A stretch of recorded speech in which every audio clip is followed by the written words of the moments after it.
Good morning. Welcome into SimWorld today, March 26th. I am Marsh, joined as I always do, or am on Tuesday, the SimWorld today, SimWorld Prep returning Tuesday. B-Ron, good morning, B-Ron, and welcome in. Hey, good morning, Marsh. Good morning, SimWorld. How we doing? Having a good day? Yeah. Let's jump right Well, into it. I won't speak on behalf of SimWorld, but I'm having a decent morning so far.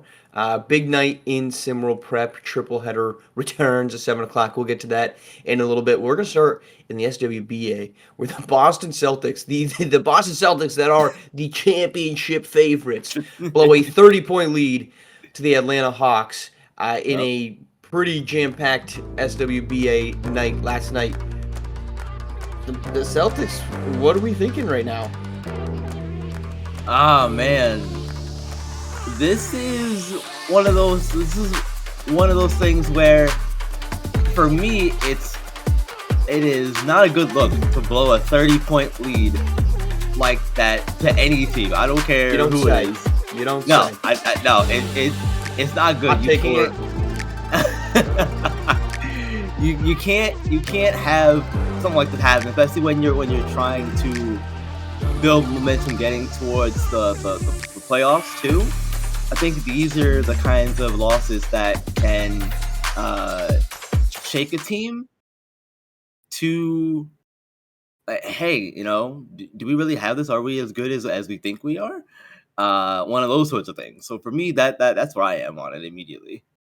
Look, because this is apparently all I can manage to do, we're going to find a way to bring this all the way back around to the Warriors. Uh, this is what the Warriors do this season, and the Warriors aren't any good. The Warriors blow leads all the time. Hey, Celtics, welcome to the club, boys. No, this is a bad look because guess who's not doing this? The Denver Nuggets aren't doing this. They're not blowing 30-point leads. In fact, they're coming back from 30-point leads. You cannot blow a 30-point lead to the Atlanta Hawks, which I think we're not going to dive into. But hey, do you just say Trae Young maybe is not our guy? DeJounte Murray is our guy? Do we go all in on that? But to me, there's two sides to this. One, it's not a good look. The second side is, and we said it yesterday when we talked about the Oklahoma City Thunder getting walloped by the Milwaukee Bucks. Let's not read too much into one singular loss, but it's going to be super convenient when Boston loses at some point in the playoffs. We Right. can all say, yeah, well, we saw this coming, right? They lost to Yeah. they blew that 30-point lead. But they aren't the best team in basketball already, at least in my opinion. It's the Denver Nuggets. That's also not a hot take. But it's just not a great look as you are trying to build something, as you said. This is a team Yeah. that has struggled to be consistent. This is a team that 2 years ago, yeah, underneath Ime Udoka, you have that awful start. There's a lot of question marks. Obviously, they have the great turnaround that gets them to the finals. This is just an underlying challenge that the Celtics have had over the last couple of years. Jason Tatum doesn't help his cause that people are struggling to believe in him. Doesn't help the cause of Jaylen Brown. All of this is not a good look. I want to flip Domantas Sabonis, another big night for the Nets big man. He sets the new double-double record. Are the Kings legit in the West? I certainly think so. At least with Sabonis playing the way he is, it's definitely gonna help them a lot. Look, when you go out there and you set that that I'm sorry, that he had the Double-double 25th record. triple double in Triple double, SVA this excuse me. season. Right, right, right, Right, right. yes, but he did break that double double record set by Kevin Love. That was his 54th consecutive double double. Um, but so yeah, I do think the Kings are legit, and Sabonis is a big part of that. I don't think that's a hot take either. I think we're not blazing the take this morning. We're not that. It's not that's not the name of the show. So we'll leave it there. Well, how about this? I'm going to say that thinking the Kings are legit is a bit of a hot take. So I have a quick geography question for you, Biran. Yeah, Sacramento is located in what state? California, It's in California. Denver is located in what state? Colorado. So those are two different cities.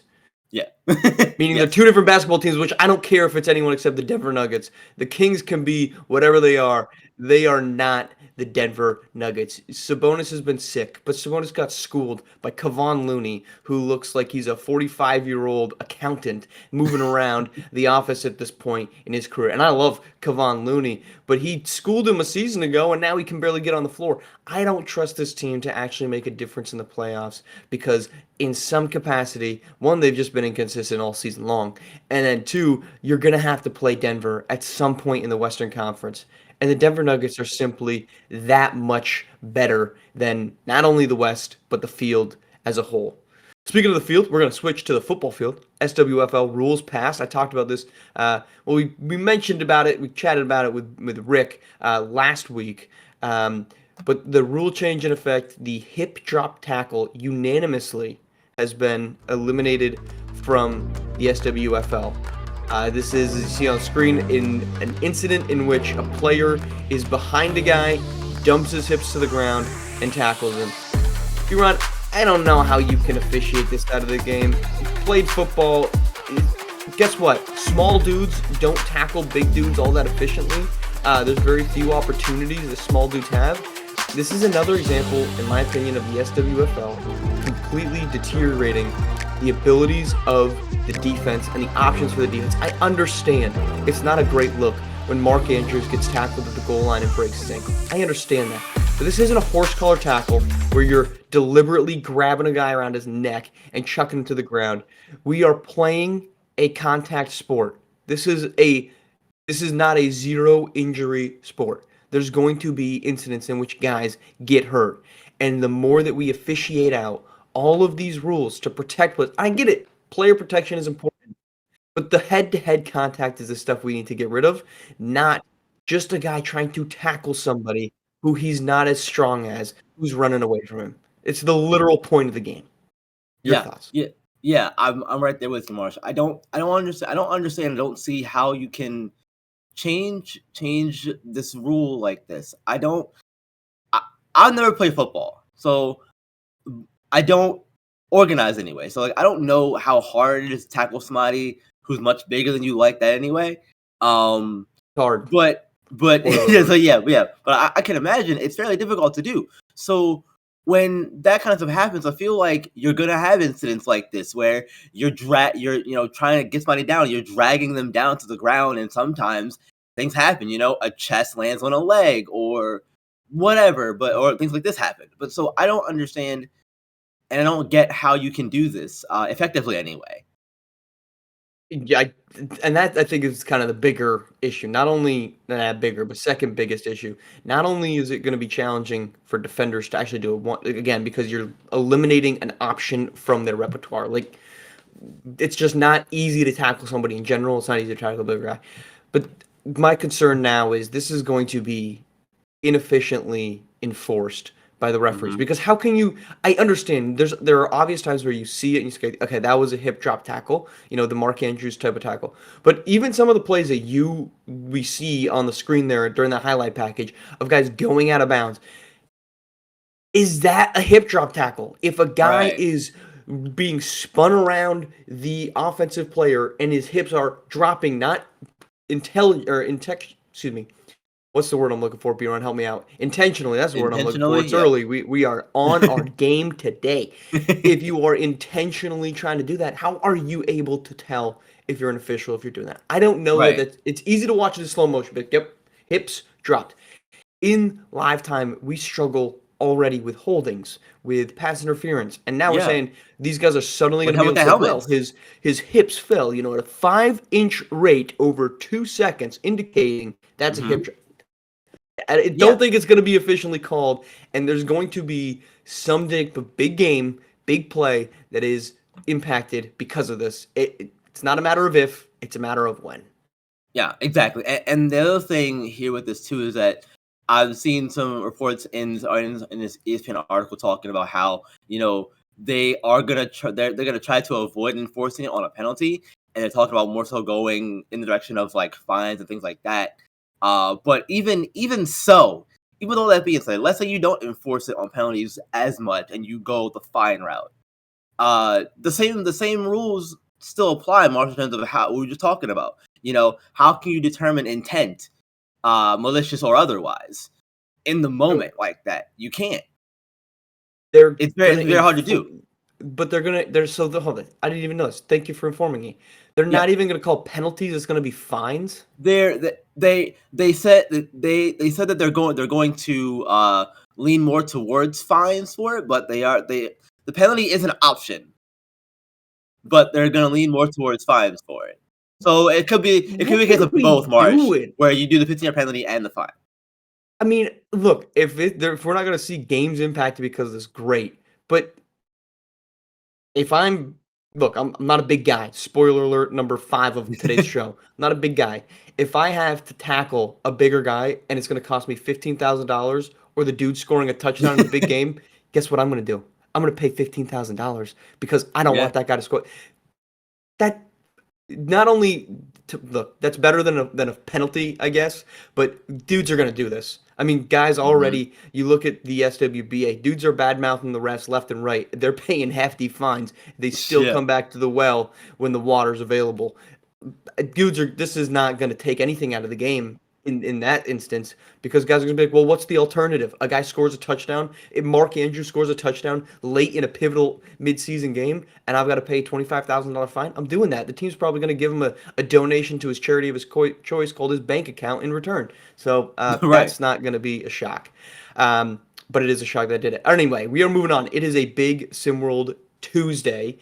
We've got 3 games on the docket. We kick off our tip off at 7 p.m. Southeast Select, Lakeshore Drive, Philadelphia Elite, and Queen City Kings, Heartland Zombie Stars, Beyond the Arch. That's all our SimWorld TV games. ESPN 2 game at noon, the North and Europe. There's a couple local broadcasts as well. Biron, what are you most looking forward to tonight?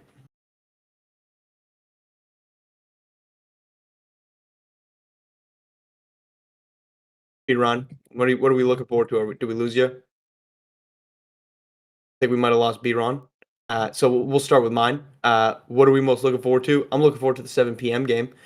We've got a big Lakeshore Drive Southeast Select tilt. I partially am looking forward to that game. Self plug.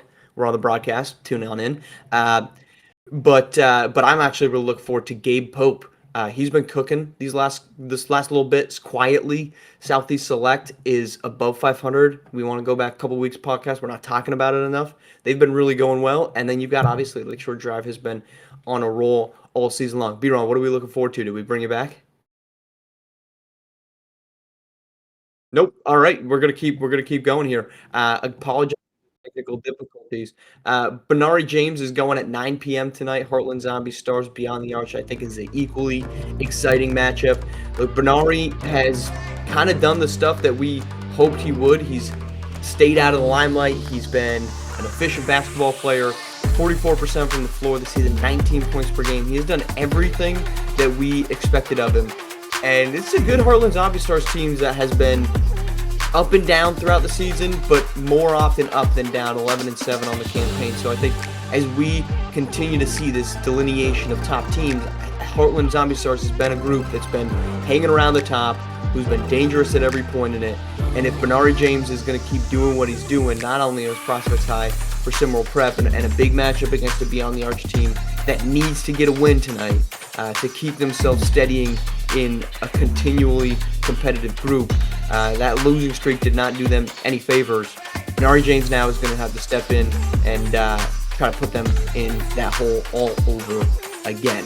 All right, that's our show. Apologize for the technical difficulties there on the tail end of things. Again, we've got a SimWorld TV triple header, 7 p.m. It tips off. Lakeshore Drive, Southeast Select. Don't forget the noon tip-off on ESPN2. That is the North and SimWorld Europe. For my partner that joined us for 2/3 of our show, B-Ron, for our production team, thank you for tuning in to SimWorld today. Remember, SimWorld Prep is the only place, well, SimWorld Hoops is the only place you can see the game and be the game.